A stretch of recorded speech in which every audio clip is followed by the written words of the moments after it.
अभी तक हम यही सोचते आए थे कि भाई जुपिटर जैसे जो प्लैनेट्स हैं वो गैस से बने हुए होते हैं, लेकिन नेपच्यून को देखें तो आपको समझ आएगा कि ये प्लैनेट कितना ज्यादा स्ट्रेंज है, क्योंकि नेपच्यून की कोई सॉलिड सरफेस है ही नहीं है। अब सवाल ये है कि अगर ये गैस से बना हुआ है तो फिर एक परफेक्टली गोल प्लैनेट जैसा दिखाई कैसे देता है। तो चलिए इमेजिन करते हैं कि आप नेपच्यून के अंदर गिर रहे हैं। सबसे पहले आपको ब्यूटीफुल ब्लू क्लाउड्स दिखाई देंगे, क्योंकि नेपच्यून बाहर से ब्लू दिखाई देता है, लेकिन अंदर जाते ही कहानी बिल्कुल बदल जाती है। आपको डेंस अमोनिया और टॉक्सिक जो मिथाइन है उसके क्लाउड्स मिलेंगे, और इसके ऊपर नेपच्यून की जो विंड्स हैं वो इतनी तेज चलती हैं कि उनकी स्पीड जो है वो साउंड से भी काफी ज्यादा होती है। वैसे वैसे जो विंड है वो बहुत ज्यादा तेज होती जाएगी, लेकिन असली प्रॉब्लम अभी शुरू ही नहीं हुई है, क्योंकि जैसे जैसे आप नेपच्यून के अंदर जाते जाओगे तो प्रेशर इतना बढ़ता हुआ जाएगा कि इवेंचुअली आपकी बॉडी उस प्रेशर को सर्वाइव ही नहीं कर पाएगी। और सबसे क्रेजी बात तो ये है कि बाहर जहां टेम्परेचर लगभग -200 डिग्री है, वहीं अंदर जाते जाते टेम्परेचर लगभग 400 डिग्री सेल्सियस तक पहुंच जाएगा,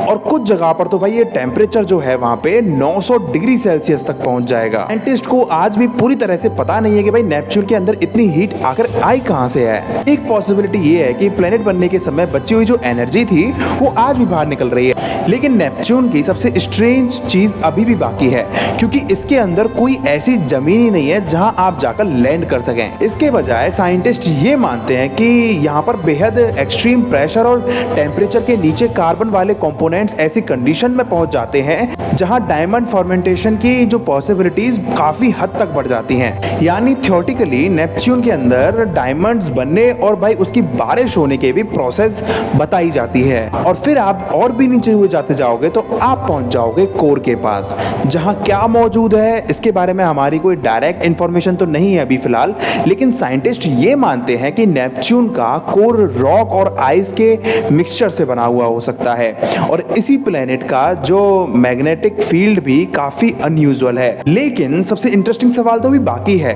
कि हमें नेपच्यून के बारे में ये सब कैसे पता चला, क्योंकि 25 अगस्त 1989 को नासा का वॉयेजर 2 नेपच्यून के पास से फ्लाई बाय करके गुजरा था।